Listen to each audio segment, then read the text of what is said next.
Hola, bienvenidos nuevamente aquí para tener un tiempo de estudio de la palabra. En el Evangelio de Mateo estamos en el capítulo 7. Ten lista tu Biblia y tu material de notas para seguir el tiempo que vamos a considerar, no sin antes pedirle a nuestro buen Dios que nos ayude en esta labor. Bendito Padre Celestial, alabado sea tu nombre, te bendecimos y te damos las gracias, Señor, por este tiempo que nos permites tener en el estudio de tu palabra. Guíanos, Señor, por medio de tu Espíritu Santo, para comprenderla y para poderla aplicar. En el nombre de Cristo Jesús, amén.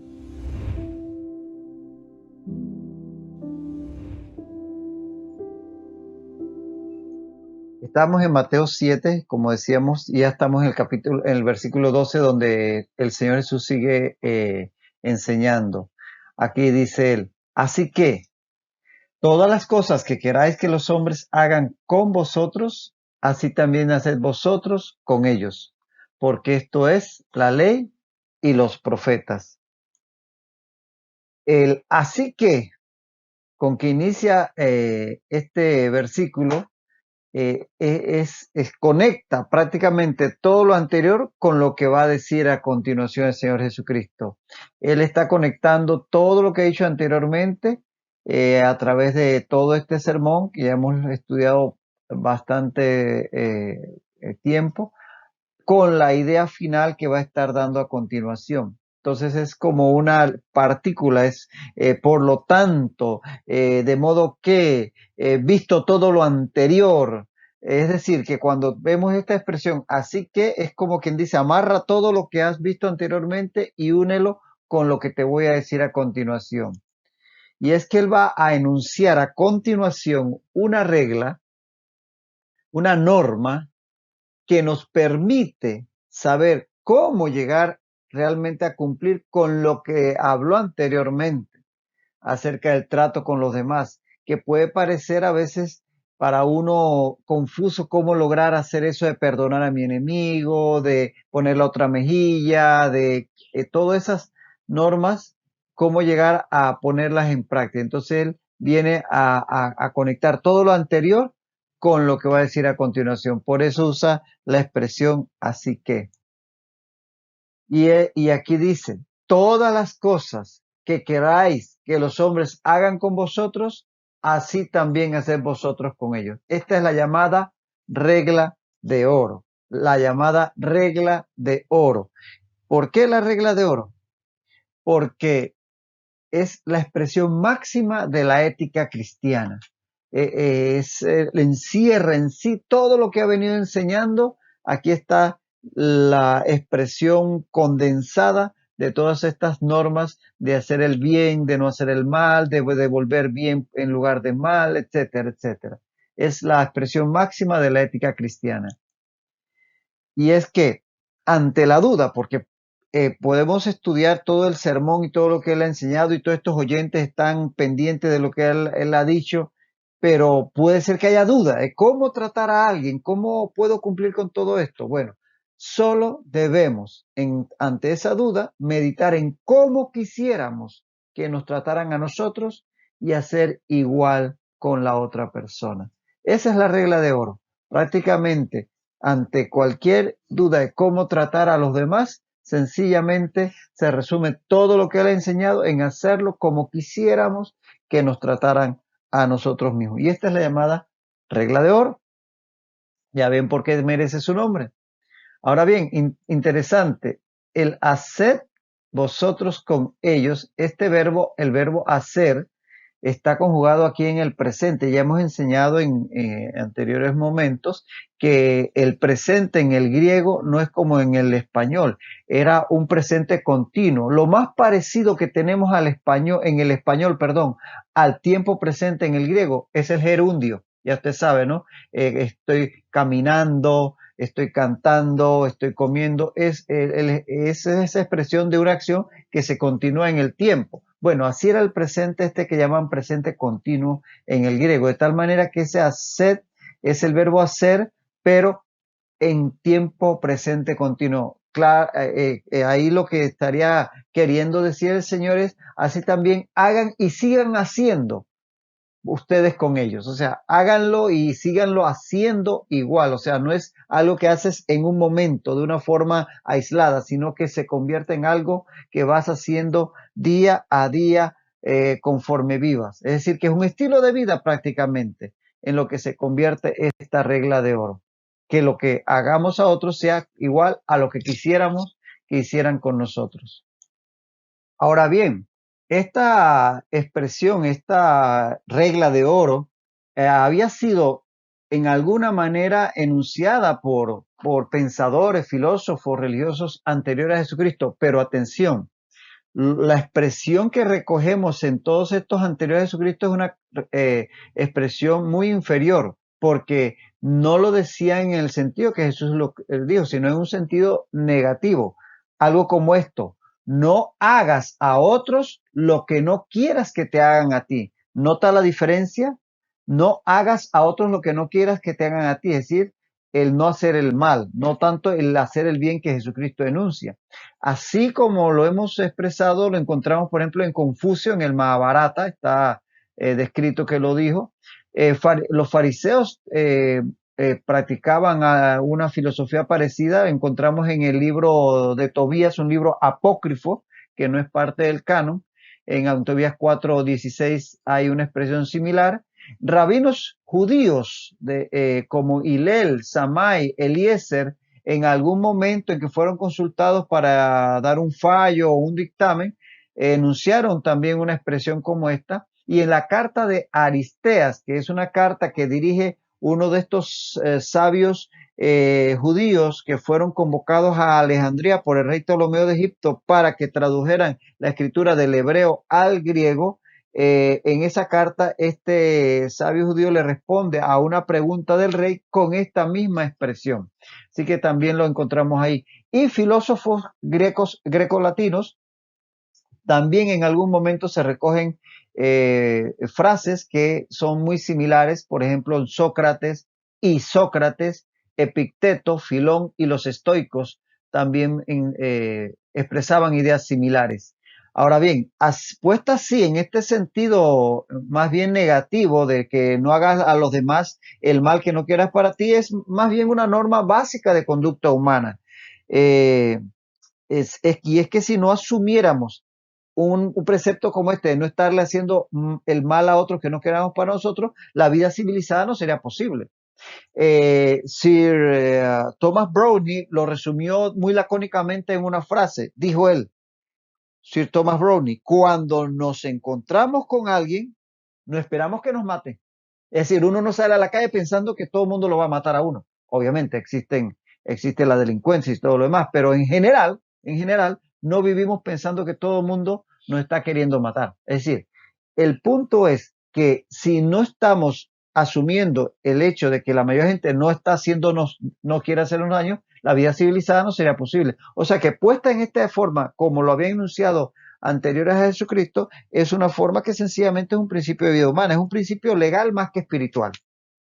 Alguien, por ejemplo, podría no hacerle daño a nadie absolutamente en su vida, pero tampoco hacerle bien a nadie. Una persona que se aislara del mundo y no le hace daño a nadie, pero tampoco le es útil a nadie, tampoco bendice a nadie, tampoco hace bien por nadie, es una persona inútil para la sociedad. Y si lo queremos ver más gráficamente, es como si usted tuviera un auto y usted no atropella a nadie, usted tiene una conducta intachable, usted no hace daño a nadie con ese auto, pero tampoco se ofrece para transportar a alguien, para darle un bote, para bendecirle con un transporte en un momento dado que alguien lo pueda estar necesitando. Entonces, el principio en forma así expresada negativa es muy diferente a lo que está diciendo Jesucristo. Jesucristo, la declaración de Jesucristo es mucho mayor, es muy superior. Él no solo está planteando no hacer a otros lo malo que no queremos para nosotros. Él además en sí está proponiendo hacer lo bueno que queremos que hagan por nosotros. Ahora, eso va a incluir no hacer lo malo, porque podemos leer, por ejemplo, en Romanos 13:9, porque no adulterarás, no matarás, no hurtarás, no dirás falso testimonio, no codiciarás y cualquier otro mandamiento. en esta sentencia se resume. Amarás a tu prójimo como a ti mismo. Así que al decir Jesucristo que haz a los demás todo lo que quisieras que hicieran por ti, eso obviamente está muy por encima de no hacer el mal, pero lo incluye, porque es hacer el bien y el hacer el bien incluye no hacer el mal. Entonces es muy superior la expresión del Señor Jesucristo. Y dice, todas las cosas, ¿lo leyó? Todas las cosas. Eso nos dice que que no debemos dejar de hacer a otros nada de todo lo bueno que queramos para nosotros. Es decir, todo, no solamente algunas cositas, todas las cosas. Ah, además, además, es muy superior la enseñanza de Jesucristo, porque si recuerdan, Jesucristo no solamente enseñó a hacer el bien a los que nos aman, sino incluso a nuestros enemigos. ¿Lo recuerdan? En Mateo, por ejemplo, 5:44 dice, pero yo os digo, amad a vuestros enemigos, bendecid a los que os maldicen, haced bien a los que os aborrecen y orad por los que os ultrajan y os persiguen. De tal manera que está muy por encima de la norma secular. Esto, amar a nuestros enemigos, esto es algo inaudito en el mundo secular. Así que el principio que el Señor Jesucristo está enunciando está muy por encima del que habían enunciado otros pensadores. Y algunos han dicho, y lo han repetido, sí, la regla de oro, eso es un principio que está en todas las religiones, pero tú puedes encontrar palabras parecidas, por ejemplo, en el judaísmo, en el islam, en la fe bahá'í, en el hinduismo, el confucianismo, como ya vimos, el budismo, el sikhismo, el taoísmo, el zoroastrismo o en el jainismo. Pero, en la mayoría de estas filosofías y religiones está expresado en forma negativa, que vimos que es muy inferior a la que expresó Jesucristo. Y en las que lo expresa en forma positiva, vinieron después de Jesucristo. Es decir, que más bien lo copiaron del cristianismo. De tal manera que Jesucristo esto fue un revolucionario desde el punto de vista religioso y filosófico, porque anunció un principio de vida, una ética muy superior a la ética humana, que otros han querido copiar, es cierto, pero que es original de Jesucristo.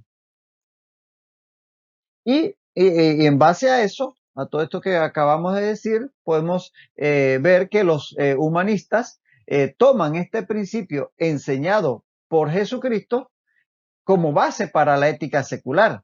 Y entonces quieren establecer la ética y la moral eh, independientemente del cristianismo en base a este principio. Pero hay tres diferencias importantes que hay que resaltar.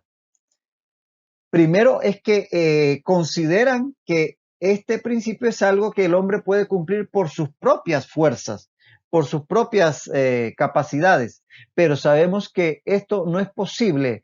El hacer el bien a los demás como quisiéramos que lo hicieran con nosotros, no es posible si no es porque Dios lo pone en nosotros por el Espíritu Santo. Filipenses 2:13, anótalo. Filipenses 2:13 dice, porque Dios es el que en vosotros produce así el querer como el hacer por su buena voluntad. Filipenses 2:13. Es Dios el que pone en nosotros, por su Espíritu Santo, la fuerza para poder vivir esta ética cristiana de la regla de oro. No es por nuestras propias fuerzas.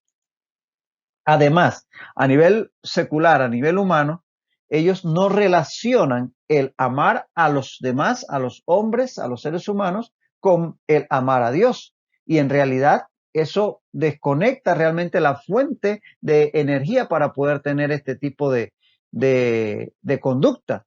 Porque realmente es porque amamos a Dios y queremos agradarle y obedecerle que le obedecemos como consecuencia en este principio que Él nos ha enseñado. Es por el amor a Dios que un creyente puede hacer esto. Por ejemplo, anota Colosenses 3:23. Colosenses 3:23 dice, y todo lo que hagáis, hacedlo de corazón como para el Señor y no para los hombres. Colosenses 3:23, ¿lo ves? Es por eso por lo que lo hacemos, por el amor a Dios. Y el otro punto en que se diferencia el humanismo secular al tratar de tomar la regla de oro para la conducta diaria es que ven la motivación para cumplir con esta regla en las posibles recompensas que recibirían. Es decir, lo hacen porque les va a traer algún beneficio, así sea moral, así sea reconocimiento, así sea de agradecimiento o lo que van a hacer por mí. Yo hago por ti para que tú hagas por mí. Esa es la motivación principal para la mayoría de las personas que esgrimen este principio como algo loable. Y si lo vemos desde ese punto de vista, si yo lo hago para recibir, entonces en realidad lo que estoy tratando es de recibir un pago por una acción. Y eso es utilitarismo. Y el amor que Dios quiere que motive nuestras acciones no es utilitarista, es altruista.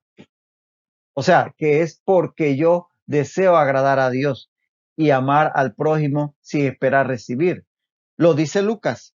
Lucas 6:35, puedes anotarlo también. Lucas 6:35 dice, amad pues a vuestros enemigos y haced bien y prestad, no esperando de ello nada.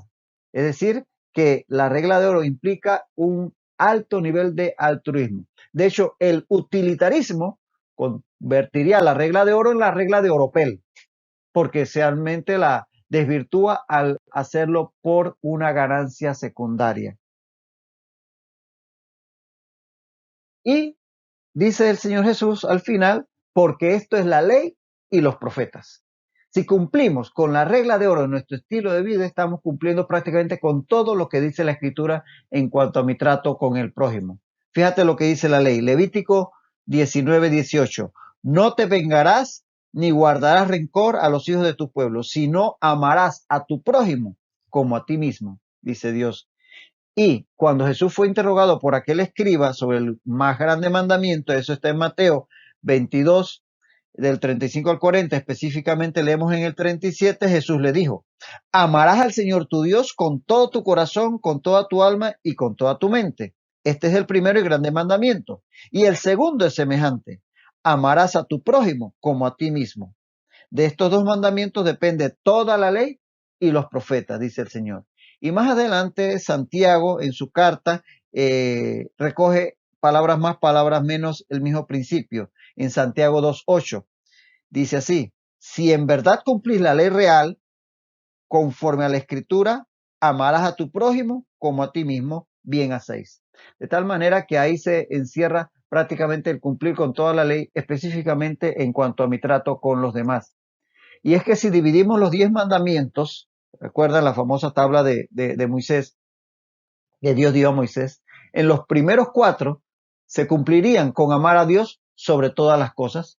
Lea los 10 mandamientos y verá que con amar a Dios sobre todas las cosas que acaba de enunciar Jesucristo en Mateo 22 que leímos, se cumplen con amar a Dios sobre todas las cosas. Y los otros 6, los siguientes 6 que se refieren a mi relación con el prójimo, no matarás, no robarás, no darás falso, todo eso, con amar al prójimo como a uno mismo, cumplimos esos otros 6 mandamientos. Así que, como dice el Señor Jesús, en esto se resume toda la ley y los profetas. Y es que si todos viviéramos de esta manera, sería un mundo nuevo. Es más, sería el cielo. Y definitivamente que vivir según la regla de oro cambiaría totalmente la forma de vivir. Por eso el cielo va a ser el cielo, porque realmente van a entrar aquellos que han aceptado al Señor Jesucristo y por tanto se alinean con sus mandamientos, como en este caso la regla de oro. Hasta aquí con esta porción y seguimos. Ahora vamos a Mateo 7, 13 al 14.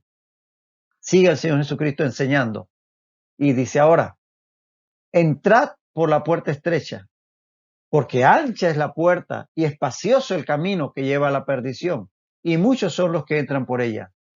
Porque estrecha es la puerta y angosto el camino que lleva a la vida, y pocos son los que la hallan, dice el Señor Jesús aquí en este pasaje. Ahora, aquí en Mateo 7:13 en adelante, aquí está iniciando la última parte del Sermón del Monte. Esta es la última sección del Sermón del Monte. Es prácticamente la conclusión del sermón. La conclusión del sermón. Y como buen predicador, luego de haber dado todo su sermón, el Señor Jesucristo va a ir aterrizando con un llamado. ¿Un llamado a qué? A entrar al reino. Él, durante todo el Sermón del Monte que hemos estado estudiando todo este tiempo, él estaba enseñando sobre los principios del reino y sobre la conducta de los ciudadanos del reino. Ahora, en el llamado final, en la conclusión, va a hacer una invitación a todos los que le escuchan a entrar en el reino. Ese es el llamado que les va a estar haciendo en este momento.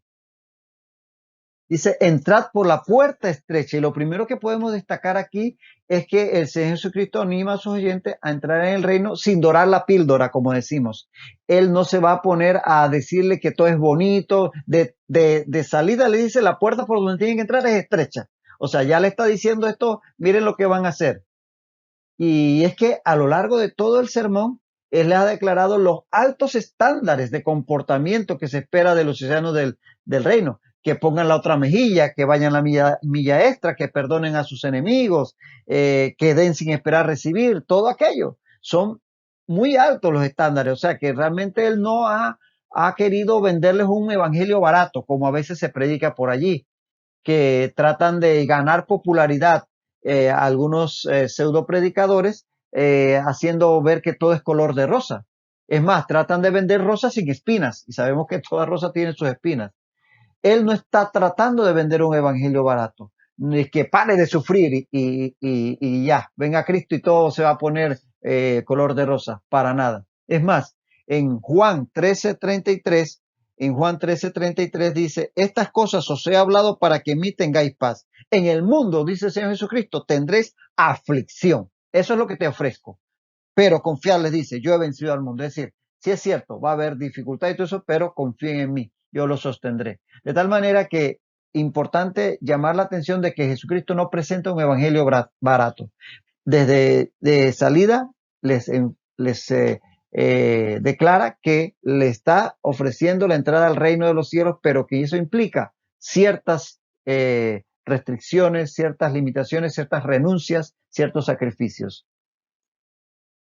Y aquí está ofreciendo dos puertas está ofreciendo él.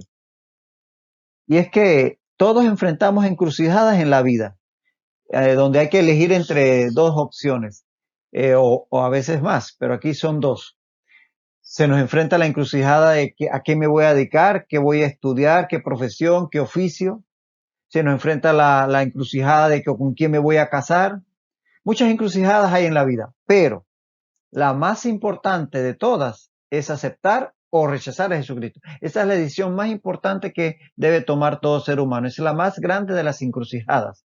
Y algunos dicen, pero yo no lo voy a rechazar, pero tampoco voy a decidir ahora.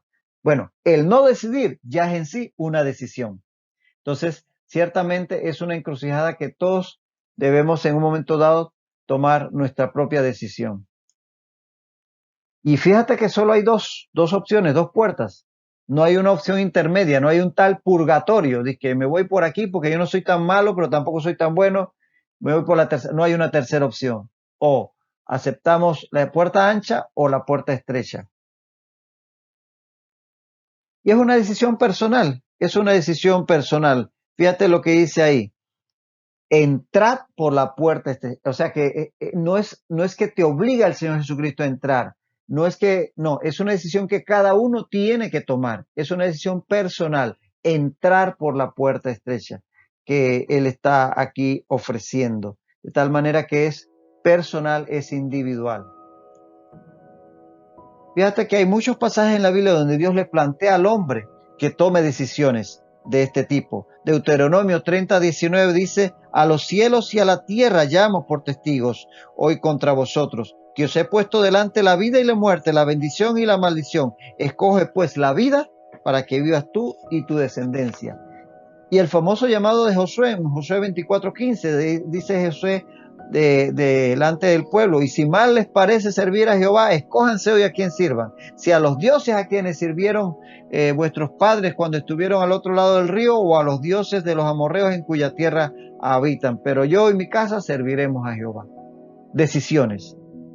Y en Jeremías 21:8 dice el profeta, así ha dicho Jehová, he aquí pongo delante de vosotros camino de vida y camino de muerte. Siempre Dios nos da la opción. Somos nosotros los que elegimos. Dios desea que elijamos la vida, pero no nos va a obligar. La opción para todo ser humano está a su disposición. Y aquí se nos ofrecen dos puertas, la puerta estrecha y la puerta ancha. En el caso de la puerta estrecha, esa puerta consiste en aceptar a Jesucristo, y es que Jesucristo es la puerta. Dice en Juan 10:9, dice él, yo soy la puerta, el que por mí entrare será salvo, y entrará y saldrá y hallará pasto. Jesucristo mismo es la puerta, y aceptarlo él es la puerta estrecha. Y es que no hay otra puerta, porque Jesucristo dijo en Juan 14:6, yo soy el camino y la verdad y la vida. Nadie viene al Padre sino por mí. Él no dijo que era uno de los caminos, sino el camino, y que nadie va al Padre si no es por él.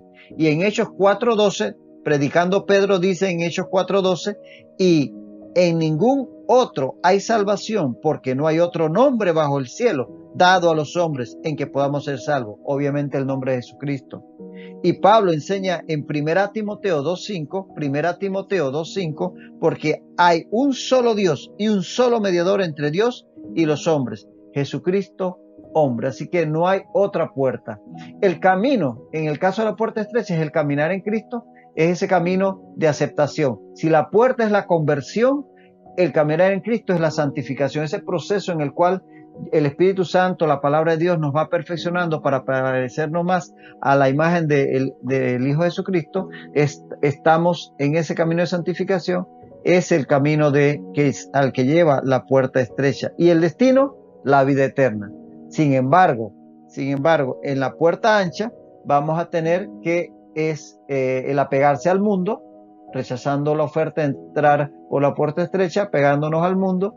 El camino es la vida mundana que lleva a la mayoría de las personas, y el destino, la perdición eterna. Así que son muy diferentes ambas puertas.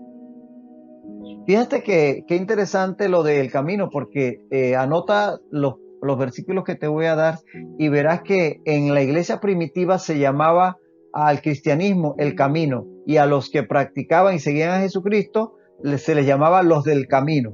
Eso lo puedes encontrar en Hechos. Anota en el libro de Hechos todos estos versículos. Hechos, todos ellos. 9:2, capítulo 9, versículo 2. 9:19, 19:9, es decir, capítulo 19, versículo 9. Capítulo 19, versículo 23, 19:23. Y capítulo 22, versículo 4, 22:4. Todo el libro de Hechos, ves cómo se le llamaba el camino al caminar en Cristo. Eso para tenerlo en cuenta. Y bueno, se nos está acabando el tiempo, así que vamos a tener que detenernos aquí por hoy para no quedarnos a mitad de una explicación. Mantén tu Biblia ahí en este pasaje, que es un pasaje importante. Ya te digo, es prácticamente la conclusión del Sermón del Monte en lo que estamos entrando. Entonces, allí vamos a continuar en la próxima lección, estudiando, evaluando la puerta estrecha versus la puerta ancha. Hasta nuestro próximo encuentro, que el Señor siga bendiciendo tu vida rica y abundantemente.